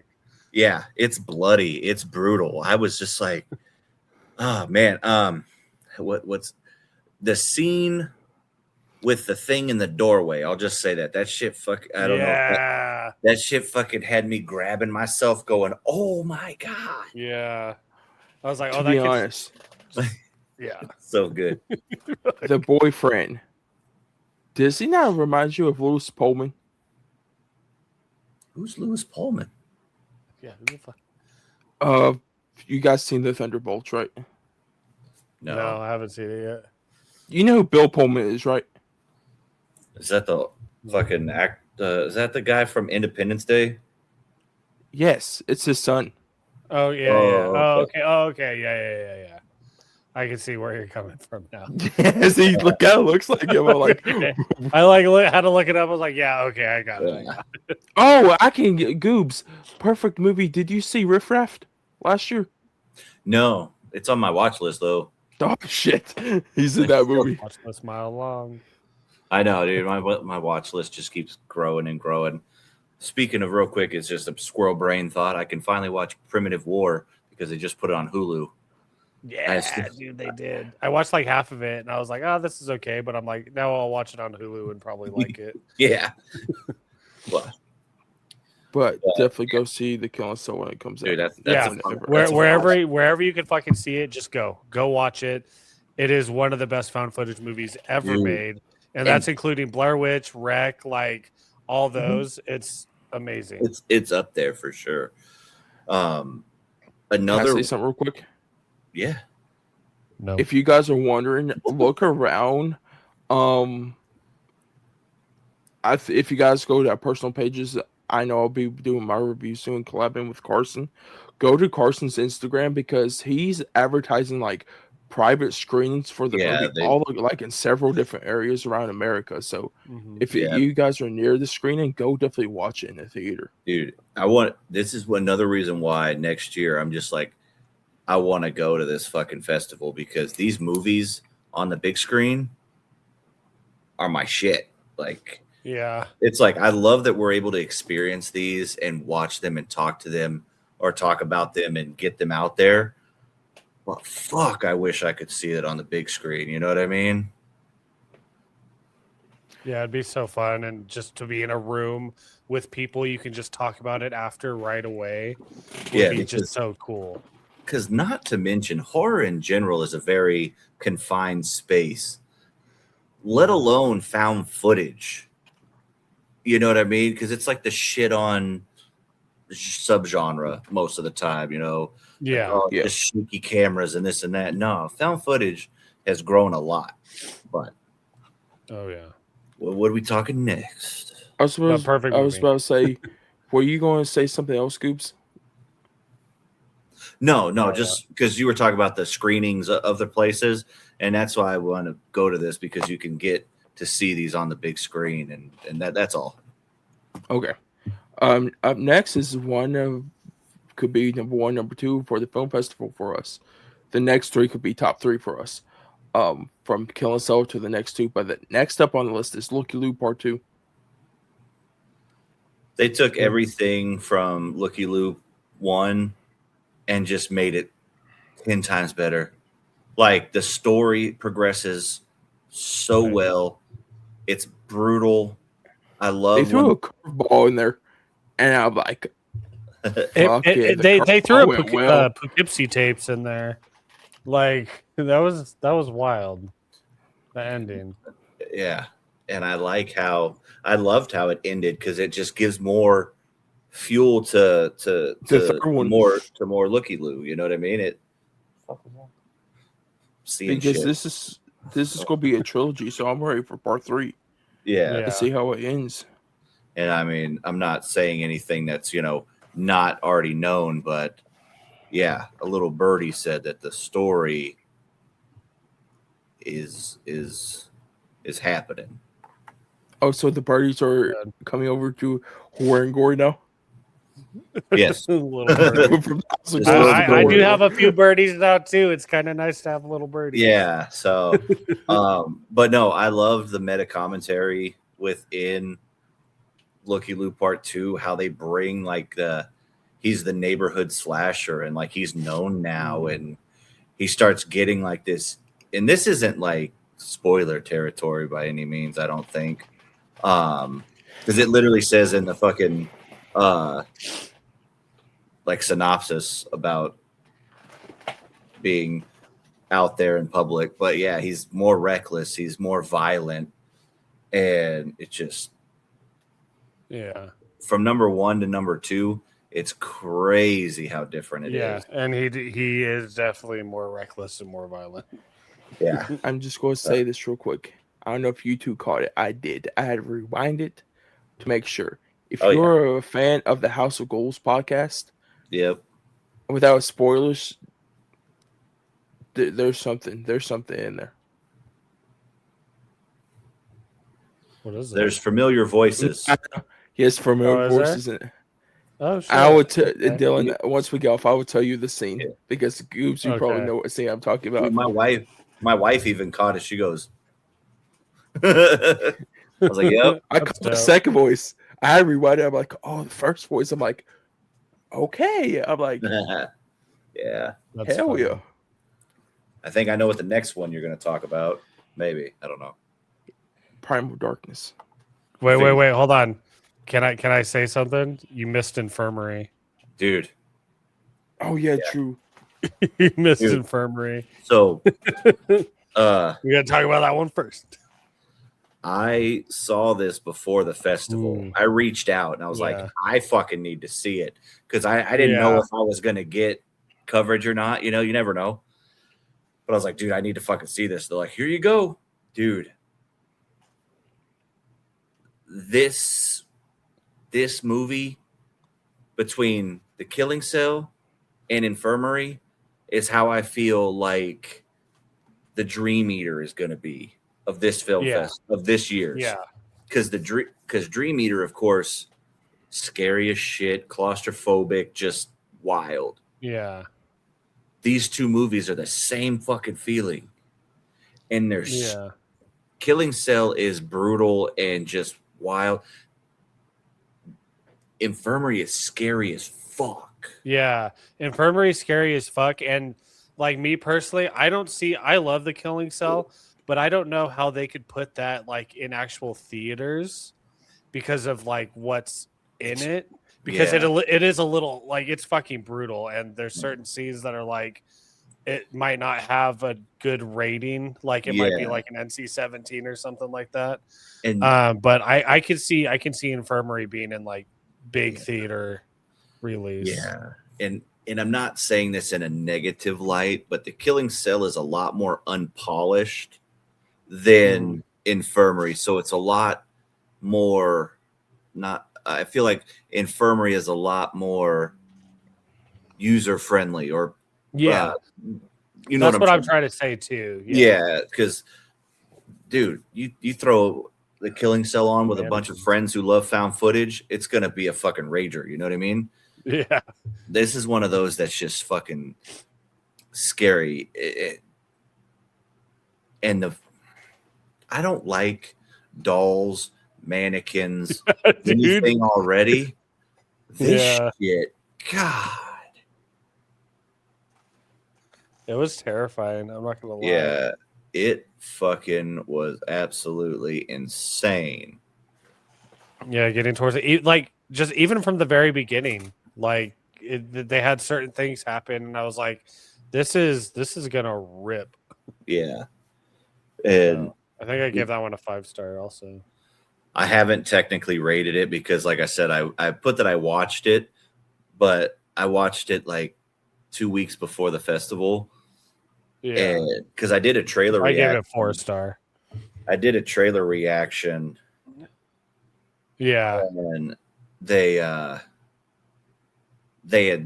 liked and commented and sent me a DM kind of thing as far as like thank you. And I was like, yeah, I'm really excited. I want to watch this. I can't wait, yada yada. And they're like, oh, okay, here you go. I was like, well, shit, all right. Hell yeah, dude. I love the actor who played Edward. Something about like how he talked and stuff. I was like, this dude doesn't deserve it. I felt so bad for him. Yeah. But Infirmary was one of my tops of the festival. And then, Primal Darkness, same thing. We can just jump right into that one. Let's jump right in. First off, this, I believe, in a total grand scheme of things, this is Dylan's best work. Yeah. I think this is his best work by far as usage of his surroundings, the authenticity of this story and how it feels. Mm-hmm. And honestly, his camera work. Yeah, he did a really good job. Between the stationary vlog or the stationary shot, like longer shots of him in the distance, then the vlogging style of this like following, and then the body cam portion of it, like it meshed so well. And this was another one that I was having a hard time doing a spoiler-free kind of review because it's just one of those, like, I didn't want to give away the part in the middle where you have one narrative and then it switches to the next narrative that brings the other one in. And because I was like, I don't know how to, but it was so fucking good. Yeah, I'm the same way because there's like what he based the story on, since we're both in like the Reno Sparks area around native land and stuff like that. What he based that story on would totally give away and spoil the whole movie. Yeah. But I want to talk about it so fucking bad. Yeah. So this one, before I forget, has a release date on Found TV exclusively on April 7th. On the day the episode drops. When this, you're hearing this, turn this off and go watch that. But before you go, like and subscribe. Yeah. Because this movie was badass. I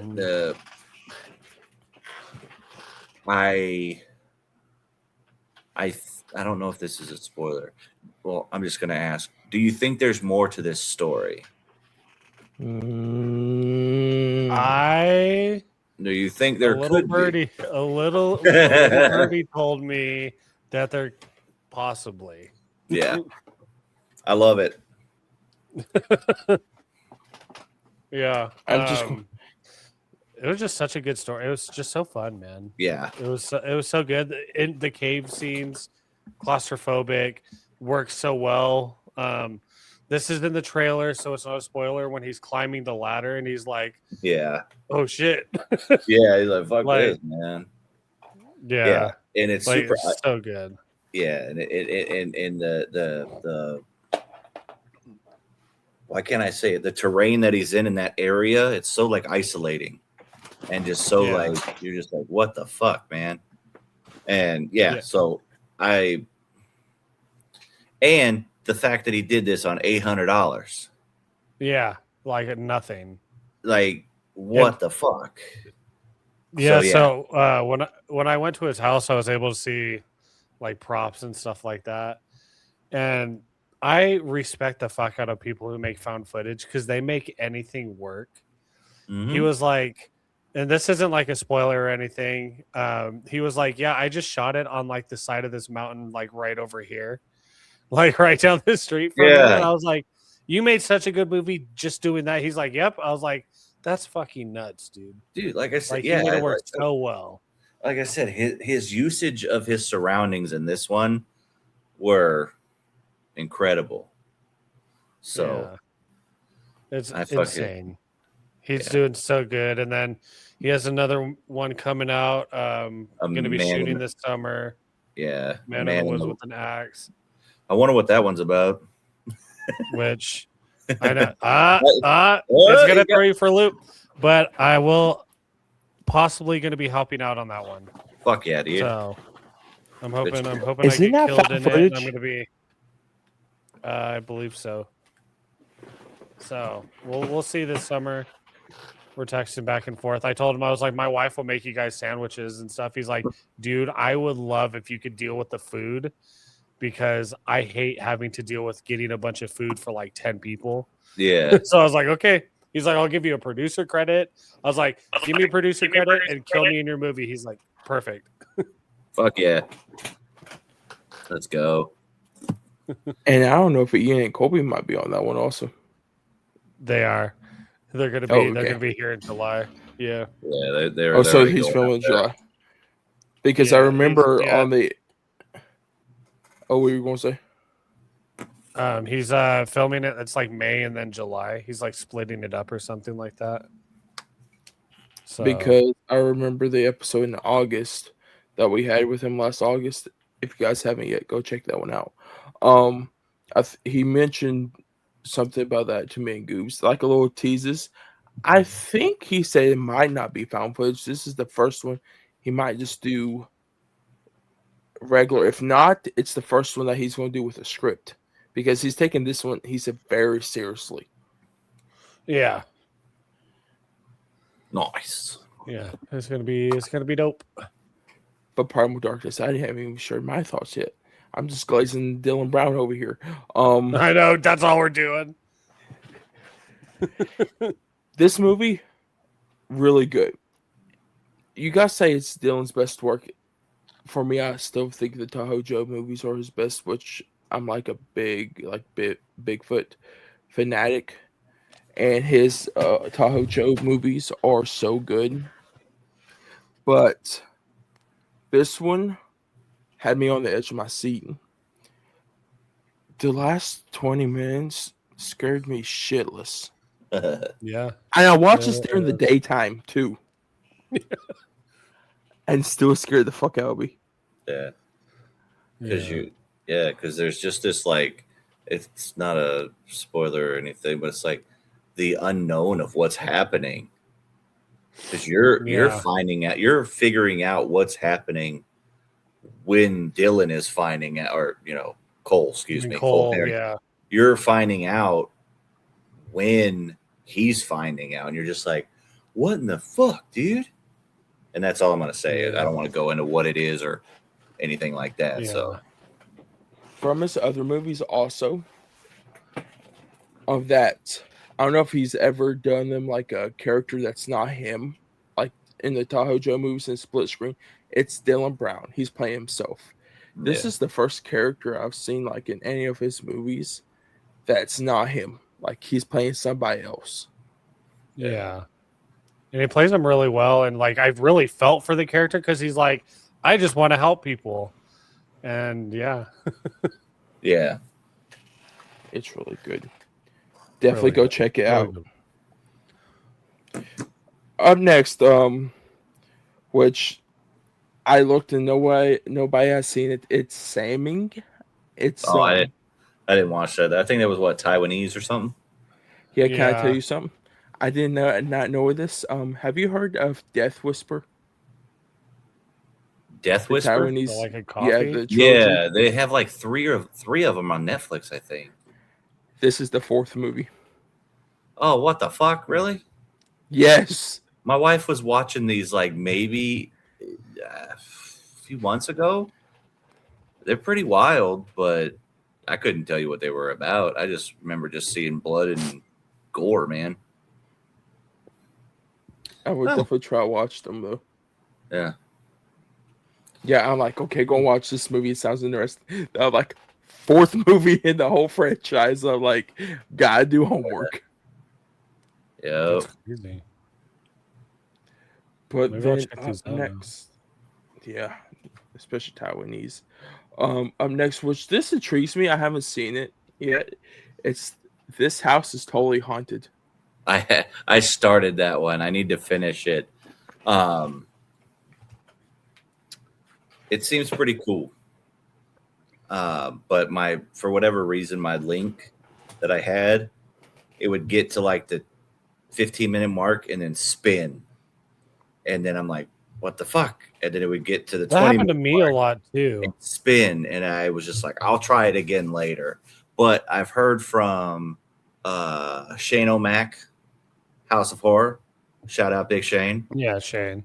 Said He's a bro too. Yeah. He said he really liked it.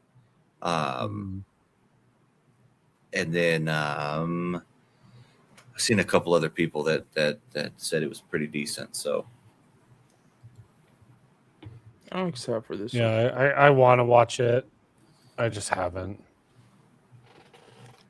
yeah. Then up next, we Put the World to Sleep.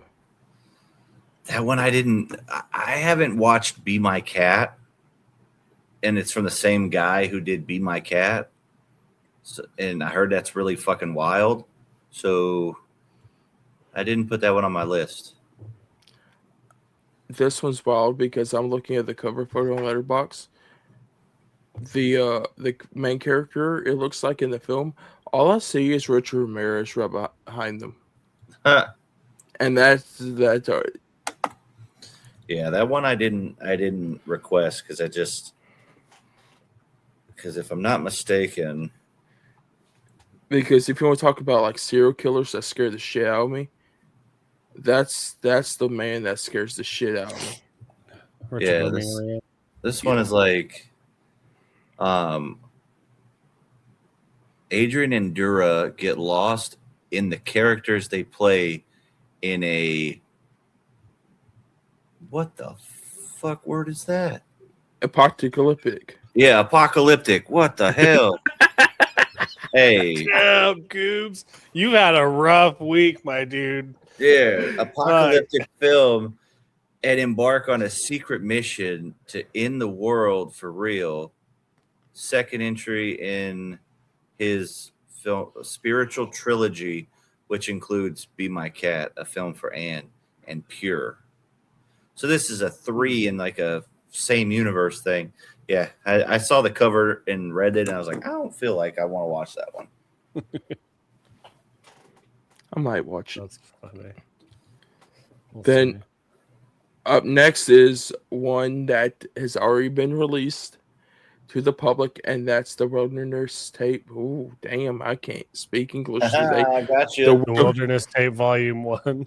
Yeah, I I didn't think watch it's that the one. that came out right there with Wilderness. Yeah, I didn't watch that one. I watched that months ago. It's an like anthology, maybe right? a month ago. Yeah, but they haven't made a part 2 yet. Or It was just that one. Uh, I thought it was cool. It was like the dudes in the cave. Who's that actor? He's been in a lot of found footage stuff. But he's like going in a mining Thomas cave Burke. and teaching people how to like mine and stuff like that. Not teaching them, but like just talking about the history and stuff. yeah. And then he, gets attacked by something. But I like the idea of it where it's like we found all this dude's camera gear and now we're putting this movie out. Because like if you get lost in the woods, your camera's probably going to be there still, but you'll get eaten, Yeah. So it's a cool little concept. I can't wait for the next ones.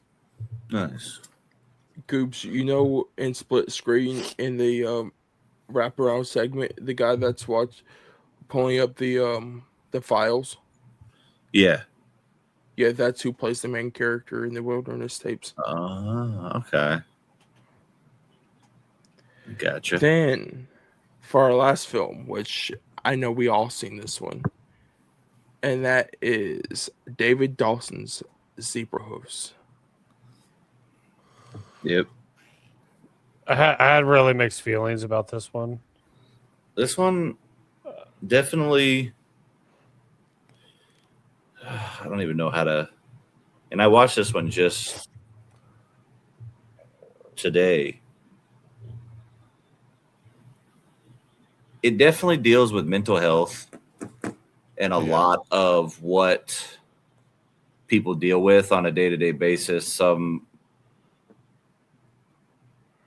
It's difficult because it's like this hypochondriac who's dealing with stuff, and he tells him to go on a vacation. So he goes to this area where him and his dad used to spend time and whatnot to try to come back down. But he's also an addict, I guess, I think.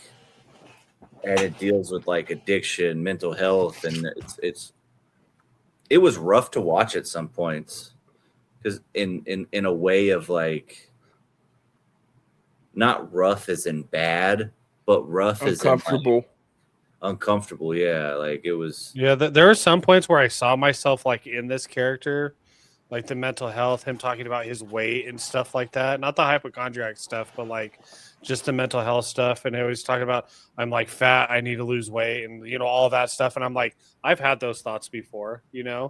So it was cool seeing them talk about that. But then it just, to me, it got like how you're saying, like really uncomfortable. And then there were some points where I'm like, I don't want to watch this dude do this in his bed right now. You're Like, you're like, this two and me remind me of each other. I'm like, I hope but just the mental health stuff, because we all go through those depressive episodes and stuff like that where you think you're worthless and whatnot. Yeah.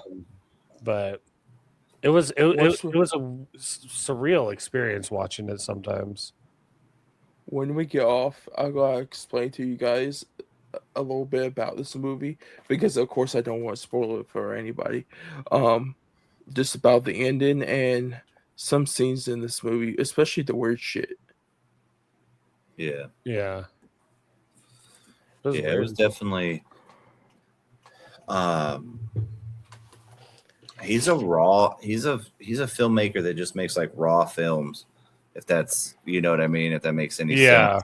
Like Leech was one of those that it was off the wall. It was basically internet personality ended up, he thinks he's really cool, but he's ended up being just a lol cow and doing stuff for money on the internet just because they're paying for him. And like, you just see like this downward spiral of fucking insanity, and you're just like, what the fuck? And people online have that shit happen all the time where it's like, they're laughing at you, right? No, they're laughing with me because I'm blah, and it's like, whoa. So that's I didn't know he directed Leech also. Yeah, it's the director and the star. Jordan Acosta. Acosta. Yeah, he plays both characters. He plays the I loved his acting, creator. by the way. Like, his acting was super good. Yeah. I want to say one thing though. And I don't know if it's a spoiler or not. The switch from found footage to regular in this film, I actually liked. I liked it too, but I was just like, this isn't like it's not all like found footage, man. It was like a hybrid kind of feeling. Yeah, Excuse me. it was cool though. There were some shots in this movie though that were kind of creepy. That's all I'm gonna say. But that's it. Oh, what were you gonna say? I was like, it was definitely a good, passable movie. It's just a little weird. Yeah, definitely. Real quick. Oh, go ahead. I was gonna ask you guys about your short films if you guys watched any. Yeah, I didn't watch any short films. Dude, I watched a couple. One of them was pretty legit. I'm trying to get the name of it. Rebrand is what it's called. Mm-hmm. A few of our friends watched it, but a group of camping YouTubers head into the woods to make their final video. Unbeknownst to them, 4 masked men follow behind, planning to make a video of their own. Bro, this is it's only like 13 minutes or something like that, but it's brutal as fuck.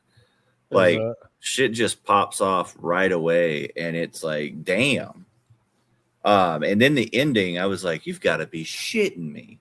Because it was like a shocking ending that I didn't see coming from how it started to where it ended. I was like, get the fuck out of here. So I'd like to see more of this type of thing. It sounds kind of weird, but it's like a home invasion, but in the woods at a campsite. You know what I mean? Okay, yeah. So like they get there, they're setting up, and then all of a sudden they just come out of nowhere, and you're just like, they're trying to get away, and then shit starts happening, blood starts flying, and you're just like, whoa. Yeah. And then I watched this one called Dale's Killer Car Deals. It's like a 4-minute short film, and it's about a car dealership. Dylan, you'll probably know more about these than Dakota just because of our age difference. Yeah. But those old car commercials where it was like real fast paced, real fucking come down right here to get this deal, blah, blah, blah, blah, blah. Yeah. Like, and just throwing shit out at you, and you feel like you're gonna have a stroke. Yeah, you're like overwhelmed. You're like, oh shit. Yeah. It's kind of like that. And so it draws inspiration from those type of commercials, but while he's talking, he's saying these things. He's like, oh yeah, look at this trunk. I could fit so many bodies in this trunk, blah, blah, blah. And like doing this whole commercial thing. That's cool. And I have never wanted a sadistic killer car salesman horror movie ever before until now. Like it put that information in my brain, like this would work. And it's comedic, and it was fun. Don't ever watch this one called Rot Log. I did not. I've heard some things about it. Like, what's your opinion? Holy shit, is my opinion. I was not expecting that at all. Let me see what the synopsis says of this fucking movie, dude, or this short film, man. Because, yeah, so he isolates himself, shared living space. He notices signs of environmental decay, softening wood, spreading moisture, a bunch of stuff, and he's in this thing. So you would think it was more about on the outside, where he's got to isolate himself on the inside of his house or cabin, whatever. Nope. Think of like cabin fever decay. Okay. Do you mean give you the example of why that is? What do you mean? He done the remake of Cabin Fever. Oh, the Travis Nichols guy? He done the shot-for-shot remake. Okay, so picture that, and like the leg shaving scene? Yeah. That's famous, you know what I mean? And just there's certain body parts, man. I'm just gonna put it out there. Okay. It is absolutely. I wanted to watch that one because it sounded interesting. So, dude, it's fucking wild. The first 5 seconds of it, I'm like, what the shit? okay. So, yeah, it's I'm gonna have to absolutely. hit him up and be like, let me watch this.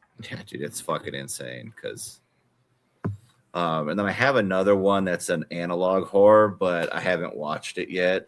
It's called The Dark Watchers, or sorry, yeah, The Dark Watchers, and it's a analog horror thing. Okay. Yeah, I wish I would have went for more short movies because a lot of them seem interesting. But I was like, I'm just trying to get through a lot of these like features. Yeah, same. Yeah. All right, sorry about that. Oh, God, dude. What you got, Dakota? So let's do our rankings real quick. Let's do, because I've only watched 5. Let's do our top 5, at least of the film festival. Ooh. Okay. I already got my 5 set. That's gonna be rough because there's so many in there. All right. So what is your top 5 then, Dakota? I'm sure 5 is body cam. Sorry, Dylan. This fucking bitch. Hey, Siri, how do you kick somebody out of a podcast that you're not even hosting? Gives like I wish I reverse roles now. Because I can be the power back I kick about now. Nah. Yeah. 4 is Zebra Hooves. 3 is Primal Darkness. 2 is The Killing Cell. And then 1's Loki Lou. Okay. God, you see this? You see this? I'm just disappointed. I like Zebra Hooves. I do. But before body cam, stab. That's for my little Michael Myers action figure. No, I get that. Fuck, I'm trying to think, man. Because there was so many good ones. You got your 5, Dylan? Or are you still working on it? Yeah, I'll do my 5, but like I don't think I can do it in numerical. They're so interchangeable. So I would do body cam. That's my number 5.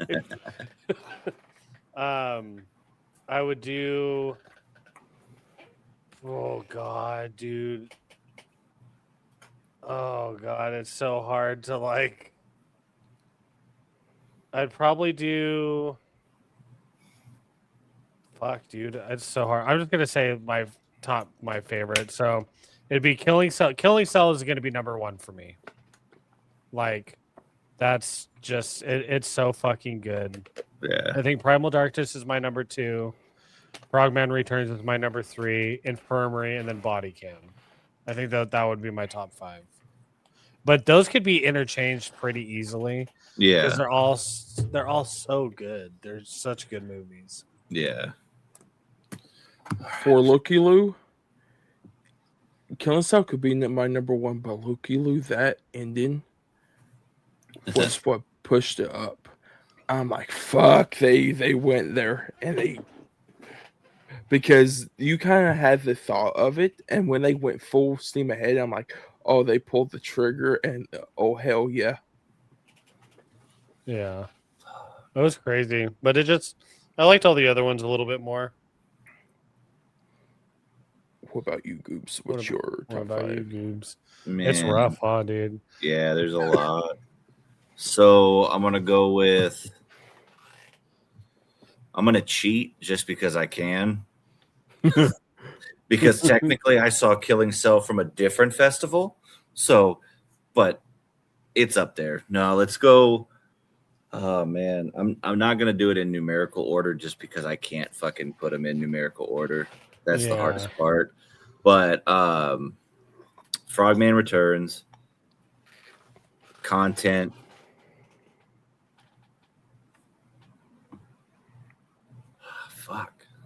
Frogman Returns, Content, Looky Loo, Primal Darkness. Oh man, fucking son of a bitch. Big City Someone's Pizza. gonna be like, Big City Pizza. Yeah. That's someone's dope. going. Sorry for interrupting. Someone's gonna be like, "What the hell is son of a bitch?" They never talked about that movie. Son of a bitch. Yeah. But no, I felt. Oh man, I'm trying to think, and I'm not putting down the festival itself, just because I've only done the 2. It's like I've seen some of the best movies that I've seen through these festivals, and like I said last year with What Happened to Dorothy Bell, Dream Eater. I'm trying to think of other ones that I saw. The Ruck March by Michael Rock. A few other ones. I want to see fucking Tinsman Road. Dude, I had the link to that one and I waited so long to check it and it was done. Mm-hmm.